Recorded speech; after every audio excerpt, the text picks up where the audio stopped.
Xin chào tất cả các bác nha. Đấy, Xin chào nhá. anh Tính đây. Hôm nay là mình giúp anh Phổ phòng hộ lánh ngô này. Hôm nay mày điệu ngô. Điều ngô, có ngô ấy. Cái quẩy táo này. Ấy chào cô em. Ấy tôi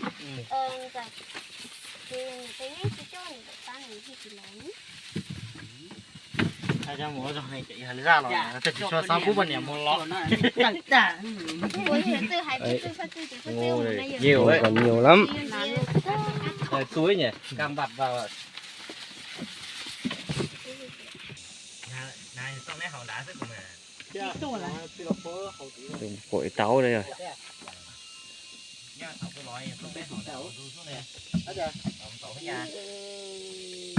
Nhớ rằng ít chỗ thôi sao là nữa thôi là phải tuần chờ tụ cứ chỉ bất cứ này chè phải tuần phải là Nào bên này cái gì họ này, muốn đọc thành coi cho nó chơi ước hậu nên tối con này có biết bên mạng không? Bộ con đàn này tức là thôi phải chọn con đệ ấy. Nè, cú kho máy đà ý à, có cái gì đà máy này, phải điều để chán bất cứ là ta chè phải tìm cho ta thay đó này sang cái sau nữa.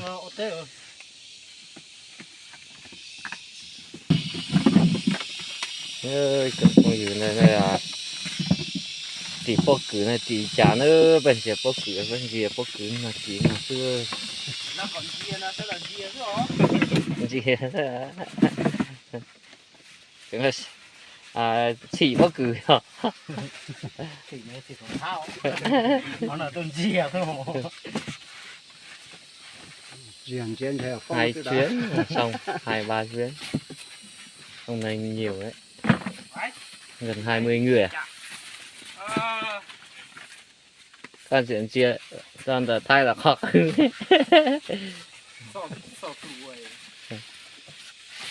cứ dành nào bây giờ Chỉ được một hả? Nó cả qua bỏ đang thì ai Bình Dương đón đi rồi. Tôi không được đấy, cái mùi gò ra. Thế mỗi bạn đấy em chạy tôi mà. con trẻ con lúc đó tao mình sẽ thí. Chưa thấy chưa hả? Giờ thứ hai đẻ mà. chỉ tốt đầu cu tỉ cu đi này cạo ha nhiều sạn đầu chả dê nào rồi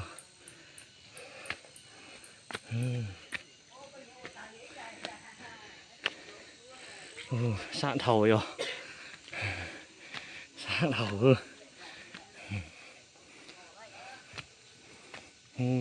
mẹ chú sẽ tí cán lọ đồ cụ tạ không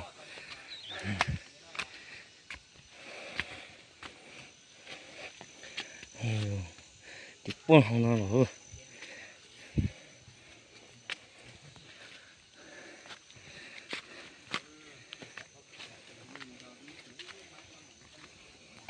nhiều chỉ to là hai tàu lũ ơ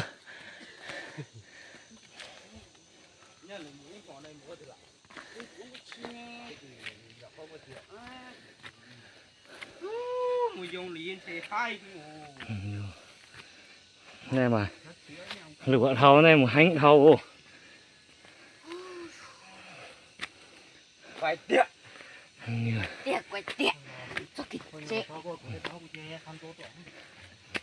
bây giờ mới tròn một con tẻ đó từ trong địa xuống này Ba chung tao tua. Oppa đây. Phải cho cô phải em bạn. Tua nè. Ôi yo, một cái ô chỉ xuống nè. giờ này sỏi chuột cho họ mù ơ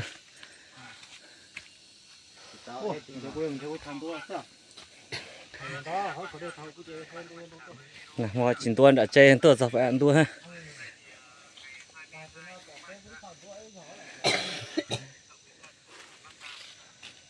Phiên chợ cuối tuần.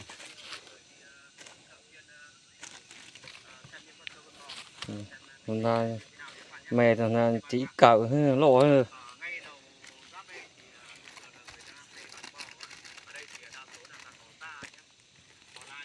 bỏ ta hắn chỉ hầu lỗ chỉ tọ đầu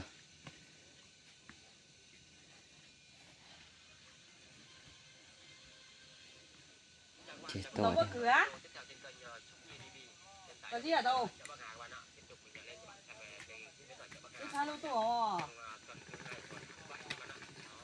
nhiều dốc lắm gì sao đi chào cô cứ bay sang phải nói đâu mà chia đâu chia chỉ tu nó giả cho cái trang đâu mà tu của tu tàn đâu chia tua mình đâu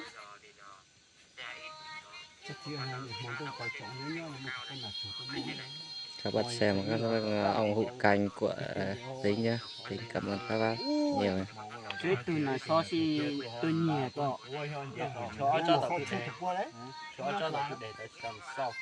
này chia rau cũng lò rau nó tới chốt ta tọ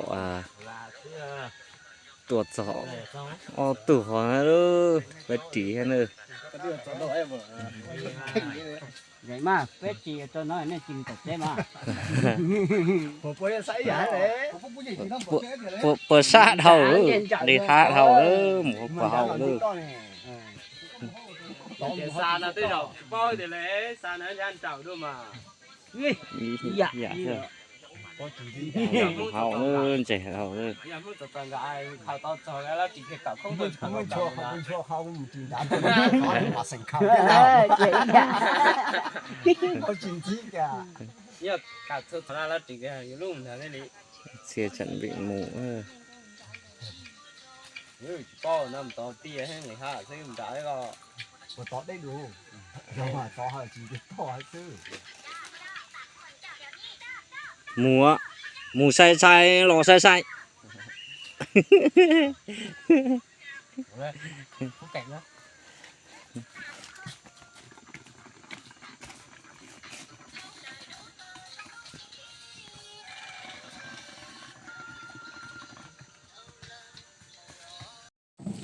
sò xe mà để yêu tả nè chị sò xe của chúa yêu tả thì chừng gì ai cứ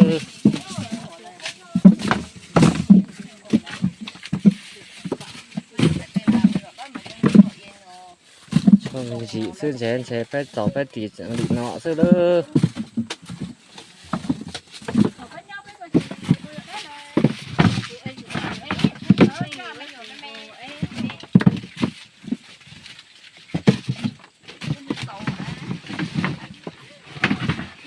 trời chả là thì lại lại là thì chưa xài gì từ để rồi rồi ủa lúc nào tao mua hết nè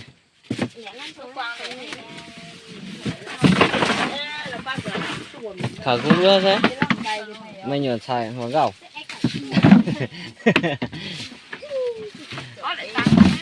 bà cũng thở cũng nữa nó chỉ tao mua mình trồng đó nó thử bỏ là chỉ qua nhẹ là chỉ qua tao sau tông nó giờ tàu chỗ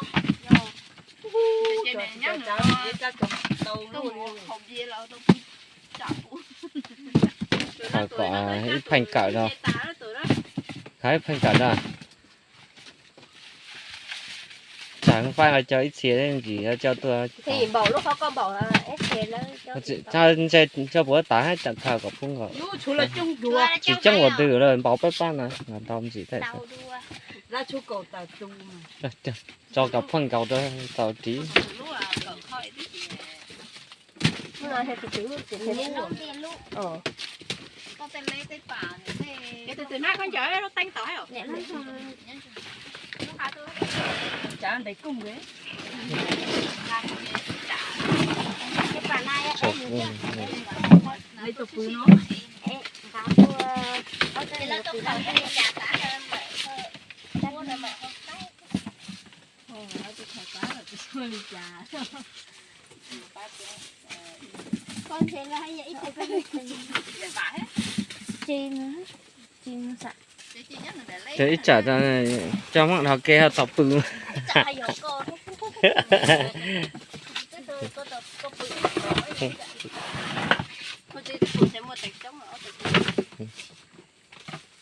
Cho trả bọn nó cơ chứ.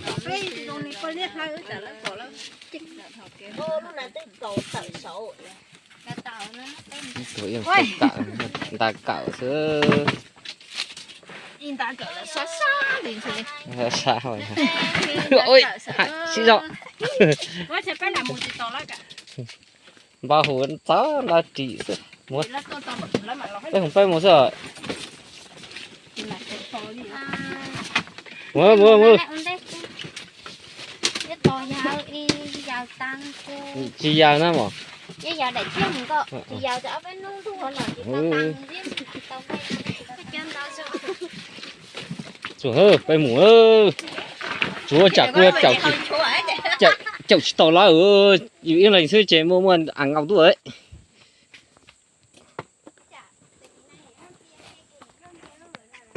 Ôi,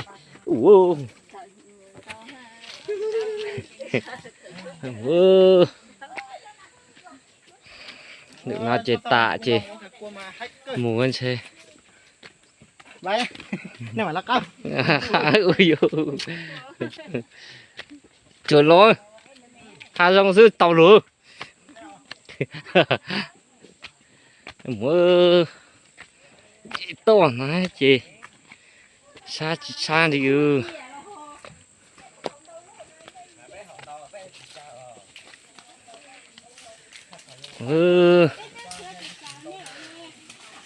chà quay đấy. ăn không có tiền sẽ ăn không cho có vợ tóm bỏ cu cho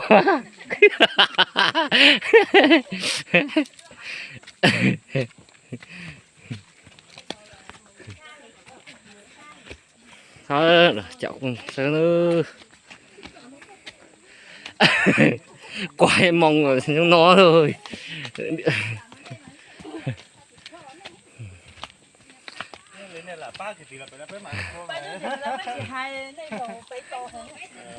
này đấy chín đặc điểm lo đi này chỉ tỏ à tiền tế có tiền tế lộ với chủ hay chủ các mùi lộ mình vậy dùng chỉ cho nó các ngành thì sẽ nó còn giờ để vô cái phố thì như vậy chế tế chế đem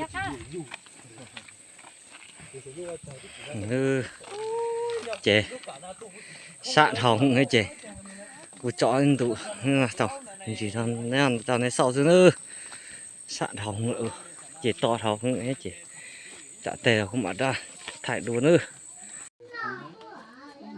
giờ lúc này phải tìm bao cử chè uống cài bên nó cô thằng lại tới xa mà cô sang tay nữa chỉ sao hay buổi chiều mua cho quân dự bị chứ phải chặn treo gì chứ tròn ôi giờ cái gì vậy bò chưa ní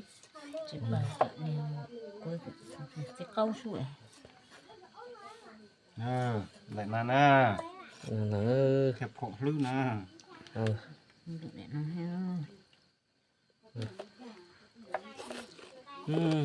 cho nên mà buổi to xuyên đầu mà bùa ca chỉ ca lên đầu hậu cho nên mà bùa yêu mà bùa phú hậu tới bùa phú cam mà nó mà chỉ một cái từ chi đầu cho luôn nên mà ý dạng bùa hai rong ra nữa còn đầu ca chỉ ca này mà nó mà từ từ cho qua tạo hai rong cho tạo cho nên mà tùng đông chủ nữa chọc quẩy ta chạy từ khu xỉ thế đấy à cho các lỗ trẻ của câu tổng thủ món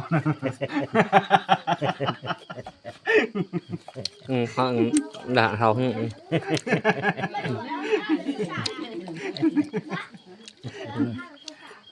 ngon nè ngon luôn thì nạt đấy mời các bác nha đó đi thử thức đi ngon vượt ngon không nhỉ ngon lắm thì thử thức đi vài miếng đi. Miếng này hả? Ngon đấy.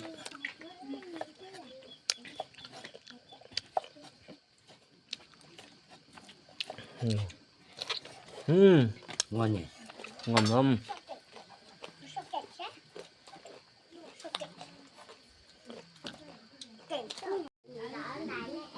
Cho na chỉ giỏ bớt xả nữa chủ nữa bớt xả chủ nó tạm thảo Tôi chia đi từng đây. À. sướng thật nha. Ngon thật, nhìn sướng thật. Ôi giời. là thôi thôi thì có chỉ mấy là không. Ngon đấy. Cầm.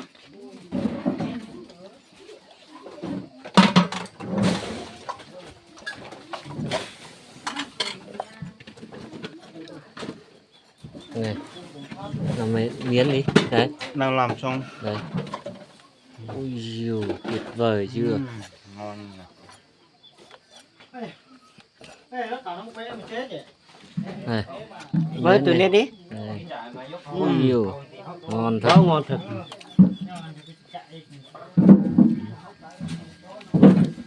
Làm bên nữa. Ok. Ngon nhỉ. Ngon. Ngon nhỉ chú nhỉ. Đẳng cất luôn.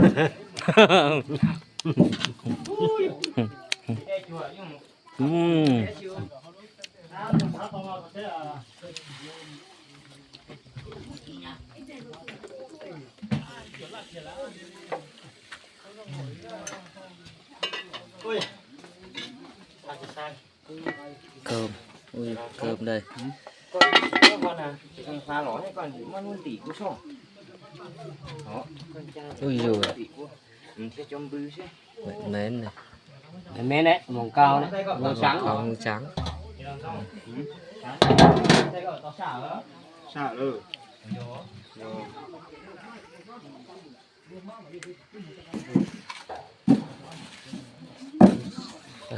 Anh em cùng tính đi xem ngô hôm nay ngồi được bao nhiêu nhá. Này sợ anh đọc một sau sẽ phải chỉ tao han tao bất cứ đi chỉ tao hậu in tha nào nữa in tha bún gạo nào nữa bất cứ lò xưa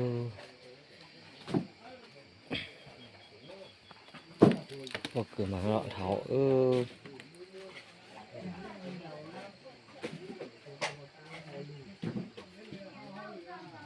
bất cứ tần tàu nói nu pe chầu tủ tí nu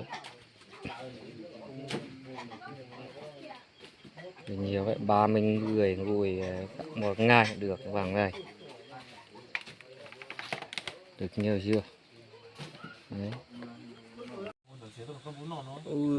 bé chỉ tàng lò chế lò sọ chế bé lò dậu xe khan à.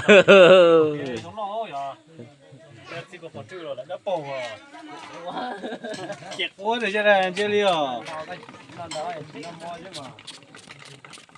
Lò dậu ít phía xe khan nữa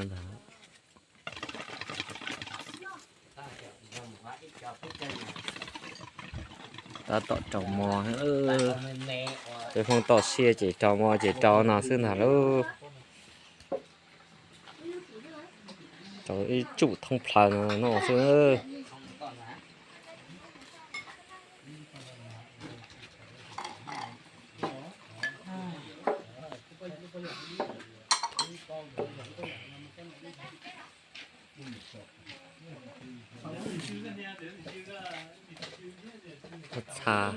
bắt sàn dù nữa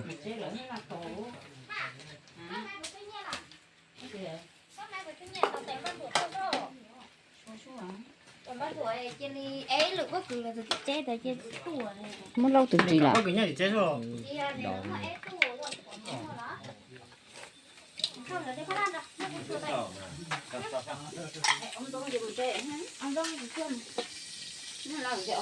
cho mình nhót no ngọ nữa Nè, rau tao nè. Cho nó. Đây à.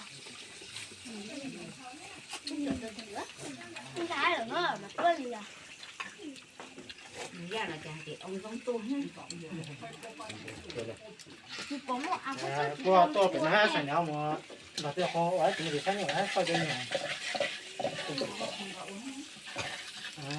thật cái ô có tròn chứ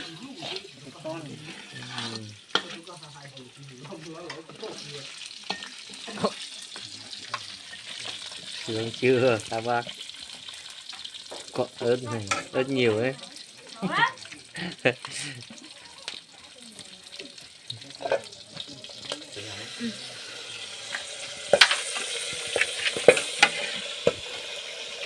ngon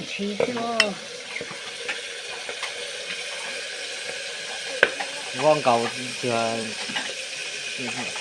on nhiệt thì còn chầu bự có phải chán tụ bột tí ơ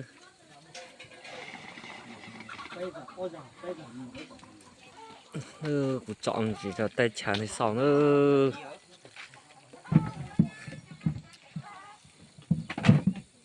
chán tụ bột tí tệ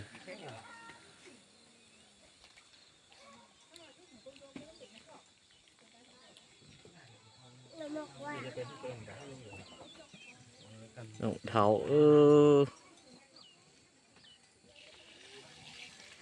cái đại thì nói chuyện nó ngu rồi tôiจะชวนน้องเล่นประตูtôiจะชวนเล่นประตูrồi hua rồng cọ thảo nói rồiก็มันเราbất chợt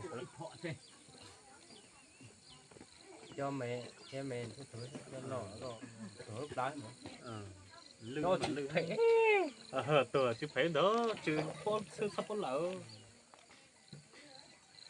mai này mai đẹp thật cái nhà kia nhất thì tao hốt các bạn lạ rồng cọ thảo rồng cọ hay ngỏ nó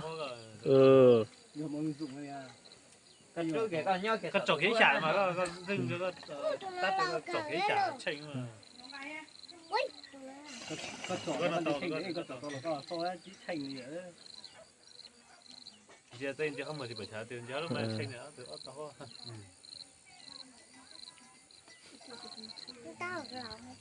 không phải chưa đi có tưởng không tôi ok rồi bắt tay đấy tôi nhớ sát xí chờ nó tao không mong rồi chờ chết tệ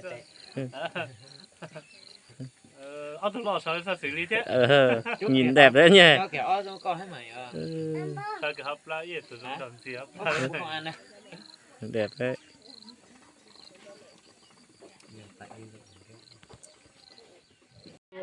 nó có quay trong những cái chi lưu cháu xong chia đó cái xóa đầu nó giống nó sợ là một cái chỉ bất cứ tao chè gặp phải à nào mò nữa chẳng ra mà tao no luôn nha mà ta đã thử xin lưu cái sợ dạo giờ phải nào mò nữa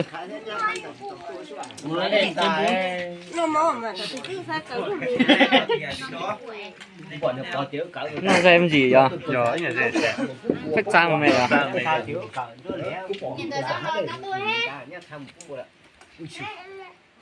không có lửa mà sao có khối đi trên mặt chuột của con khói cháy già cháy nhà mới ra mới ra mặt chuột cho chỉnh thế lúc ta cho con lò mà con lò do tự nguyên phú phú nhá khám một cái nào tôi thấy nó còn này thể thâu đủ toàn đảo buồn rồi chả cu cu ơi xin mời cả nhà ăn cơm nhá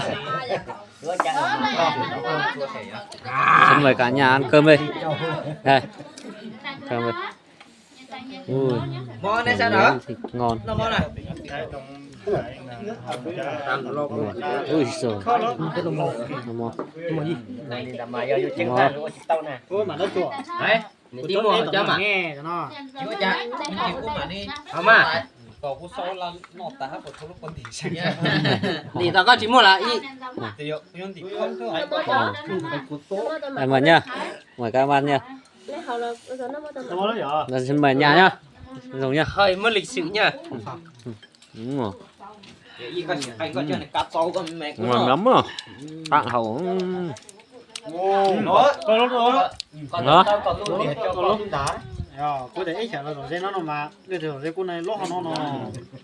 nên cho bé này ta rồi gì đó mà tay đó nè nè tay nè mãi mà Nó không xếp gặp chỉ là cả hai chát chân tay. vào đây ăn cơm luôn đi Đây là ôi nó cỏ cùng lúc con lúc là ta lại lia hạt lại chúa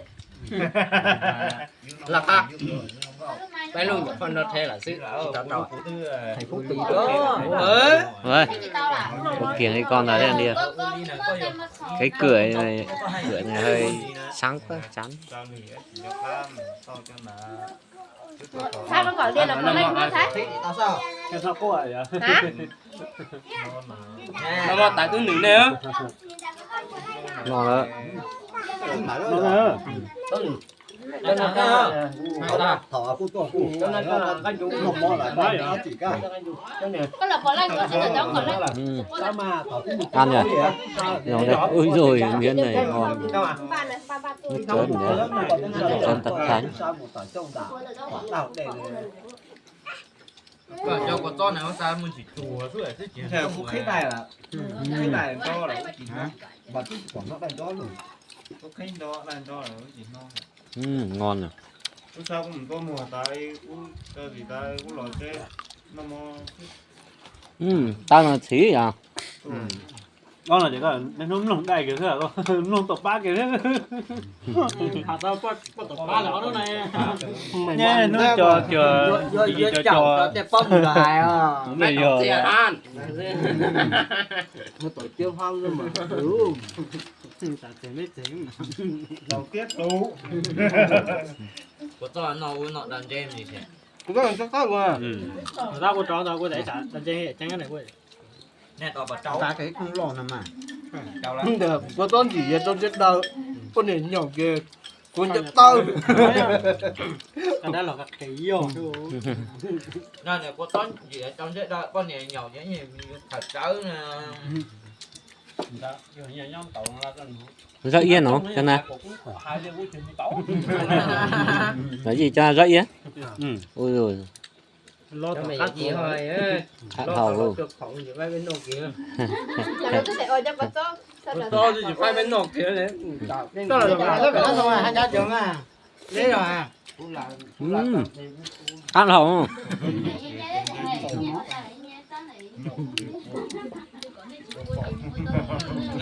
nhà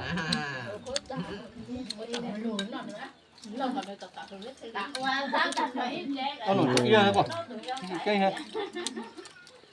Đó nhá. Con gì nó yêu.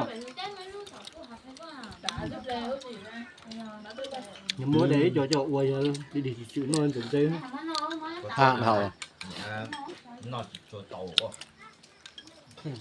thịt nhiều á ăn thịt nhiều nhá cơm ăn ít thôi cô tôi kia mà chúng ta chỉ có nằm ở trong chúng ta chỉ có nằm quay tạc kìa tại nữa tại nữa ra đó tại tao nữa tại lúc người của tôi là tôi tàu anh chị tàu gì à tại cho nó mà tặng ăn tại do mà tại này tại do nữa anh những cái rồi dầu dùng tại gió từ mình tại đường cái nó rau mà nó ngay chứ nó đừng ngay để nó tao na ra con tại trong rau mà có tốt kín một chữ được có tốt rau chỉ nhiễm rồi cái gì trong để ăn đó là chạy cũng cả cứ mẹ cũng vừa xanh chỉ tao nọ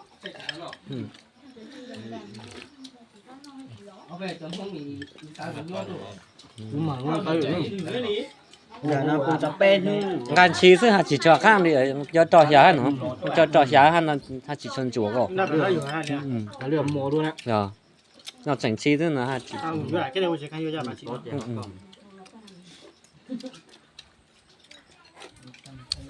cho qua chỉ vào anh gì à mó nhưng mà cái này nó có cái đó không vậy cho chủ mò nhau thì đi thó Phải lo à.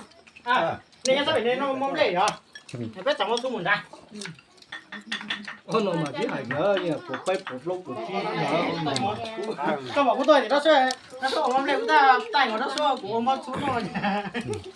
Mò chính chi cái đó mò cũ. mò gì đó